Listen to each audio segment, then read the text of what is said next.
Tikai paskatāt, ko es te nodarbojos.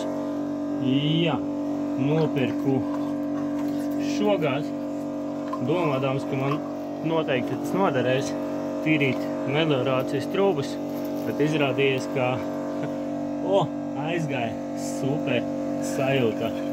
Beidzot, visu ielu principā tagad glābju ar to. Ūdens tik augsts, ka, principā jau lietas ūdens neaiziet.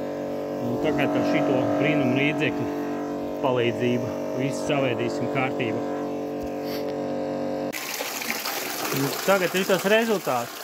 Mēs esam kalnā, atrodamies, un mežs augšā, principā tiek izcirsts, un grunts ūdens pacēlās ļoti augsts. Un tur bija kaut kāds tāds, simtnieku ielikā, bet, tā trūka. Un tagad tīrs ūdentiņš no augšas.